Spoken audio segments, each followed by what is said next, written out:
अस्सलाम वालेकुम। ग्लोरीस इस्लाम चैनल में खुश आमदीद। आउज़ुबिल्लाहि मिनश्शैतानिर्रजीम। बिस्मिल्लाहिर्रहमानिर्रहीम। पाकिस्तान पर हमला और मनसूबाबंदी में 4 ममालिक शामिल थे जिनके नाम अलिफ से शुरू होते थे: इंडिया, ईरान, इसराइल और अमेरिका। इसराइल ने इंतहाई मोहलिक स्पाइस 2000 मिसाइल और अपने पायलट इंडिया को दिए, जो जदीद तरीन रूसी साख्ता सखोई 30 जंगी तैयारे उड़ा रहे थे। इससे पहले अगर आपने मेरा चैनल सब्सक्राइब नहीं किया तो प्लीज़ सब्सक्राइब करें और बेल आइकन को प्लीज़ ज़रूर हिट किया करें ताकि मेरी आने वाली हर नई वीडियो आपके पास जल्द पहुंचे। ऐसा ही एक तैयारा पाकिस्तान की हदूद में आ गिरा और दूसरा हिट होकर बडगाम में जा गिरा। इसका पायलट जलकर मर गया, जो इतलात के मुताबिक इसराइली था।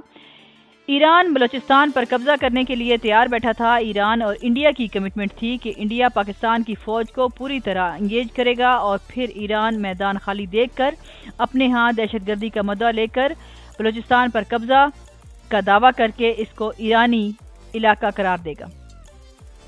याद रहे कि इसराइल के बाद ईरान ही वो मुल्क है जिसमें सबसे ज्यादा यहूदी बसते हैं, यानी 13 लाख के करीब उनकी तादाद है और ईरानी असम्बली में बाकायदा 13 यहूदी अरकान हैं।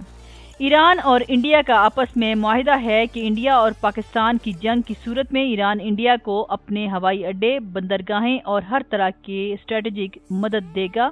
ईरान किसी भी तरह से मुसलमान मुल्कों के लिए वफादार नहीं, वो सऊदी अरब और इसके हलीफ ममालिक के खिलाफ सफारा है। आपके दुश्मन का दोस्त कभी आपका मुखलिस दोस्त नहीं बन सकता।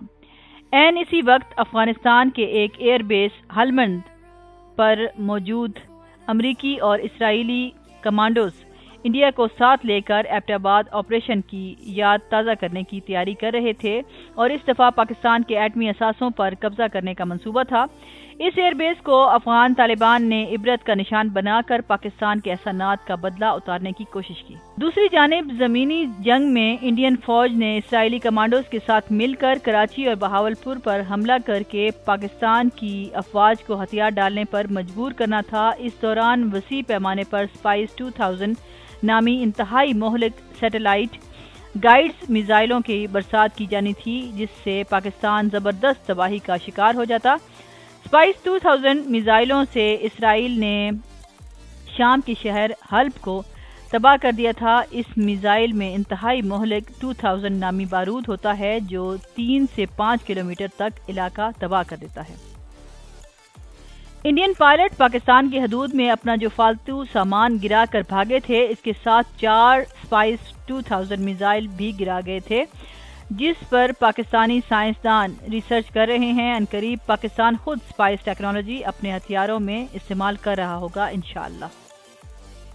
मकसद पाकिस्तान को 48 घंटों में तहस नहस कर देना था, लेकिन हमारे मुहाफिजों को तमाम मंसूबे का बर वक्त इल्म हुआ और फिर जो हुआ वो आपके सामने है। एक और जानिब अमरीकी और इसराइली कमांडोज अफगानिस्तान में अपनी मुकम्मल तैयारी के साथ बैठे थे कि जंग शुरू होते ही इनके बड़े ही उम्दा ISI पाकिस्तान के एटमी हथियारों पर कब्जा कर लेंगे और एटमी तनसीबात को तबाह कर देंगे, मगर तरीके से ठिकाने लगा दिया और पूरा अमरीकी एयरबेस तालिबान ने फारिग कर डाला।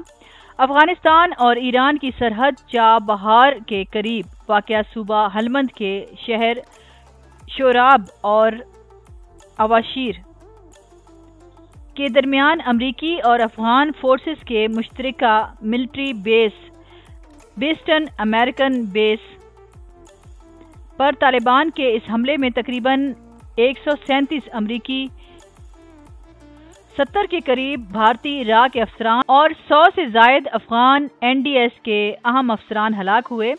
इस सारी कार्रवाई में कुल 397 फौजियों की हलाकत के साथ अदादोशुमार से बाहर नुकसान का सामना करना पड़ा। रूस को जब से पाकिस्तान ने CPAC मंसूबे में शमूलियत की दावत दी है, वो पाकिस्तान का इत्तेहादी बन गया है। मौजूदा हालात में रूस ने पाकिस्तान को इंतहाई हसास मालूमात देकर हमले को नाकाम बनाने में बहुत अहम किरदार अदा किया है। पाकिस्तान ने इन अहम मालूमात की मदद से इंडिया में 35 टारगेट सिलेक्ट करके उनकी लिस्ट बमै एग्जैक्ट लोकेशन सुर्ख तारे लगाकर Indian army chief general Bipin Rawat اور وزیر دفاع راجناتھ کو بھجوا دی تھی، جس کو دیکھتے ہی ان کی آنکھوں تلے اندھیرا چھا گیا۔ انڈیا کو فوراً اپنے جنگی منصوبوں پر بریک لگانی پڑ گئی۔ میزائل بھی پاکستان کو اسی دوران فراہم کیے گئے، جن کا توڑ اس وقت دنیا کے BL-15 طیاروں کے لیے چائنا ساختہ JF-17 اور کسی ملک کے پاس نہیں ہے۔ مستقبل میں جہاں پاکستان کا چائنا سے کثیر و جہتی اتحاد سامنے آ رہا ہے، ویسے ہی پاکستان اور روس بھی بہت قریب نظر آ رہے ہیں۔ یہ تو تھا پاکستان میں انڈیا کی جانب سے مسلط کردہ کولڈ سٹارٹ ڈاکٹر آئین اور امریکہ کے جانب سے افاق ملٹری ڈاکٹر آئین کا بیان۔ جنگ کی ابتدا، عروج اور اختتام تک فقط جنریشن پروپیگنڈا وار فیئر کا جواب دینے میں ISPR نے جو کردار ادا کیا ہے، اس کے اثرات بھی ایسے حیران کن ہیں کہ انڈیا اور امریکہ دونوں نے اس کے سامنے ہاتھ کھڑے کر دیے ہیں۔ ISPR پاکستان کی کامیابی کی بنیادی وجہ ان کی پیشہ ورانہ صلاحیت ہے۔ بھارت میں اس طرز کا ادارہ بنانے کی سوچ پیدا ہو چکی ہے۔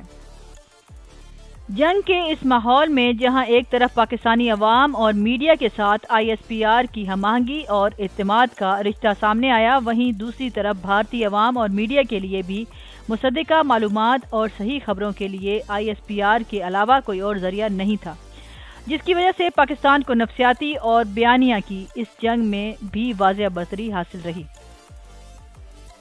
دنیا بھر کو سچ بھی بتایا، امن کا پیغام بھی دیا اور اپنا موقف بھی بیان کیا۔ خود انڈیا کا یہ حال تھا کہ جنرل آصف غفور کی پریس کانفرنس بھارتی میڈیا چلاتا رہا، اور بعد میں جب بھارتی حکومت کو سمجھ آئی تو ان میڈیا ہاؤسز کو نوٹس جاری کرنے لگی۔ اللہ تعالیٰ ہمارے پیارے ملک پاکستان پر ہمیشہ اپنا فضل و کرم کرے اور اس کے دفاعی اداروں کو اور زیادہ مضبوط اور مستحکم کرے، آمین۔ ویڈیو سے ریلیونٹ اپنی رائے کا اظہار کمنٹ سیکشن میں ضرور کیا کریں، اور اس سے پہلے اگر آپ نے میرا چینل سبسکرائب نہیں کیا تو پلیز سبسکرائب کریں اور بیل آئیکن کو پلیز ضرور ہٹ کیا کریں تاکہ میری آنے والی ہر نئی ویڈیو کا نوٹیفیکیشن آپ کے پاس جلد پہنچے۔ اور ویڈیو دیکھنے کے لیے آپ کا بہت بہت شکریہ۔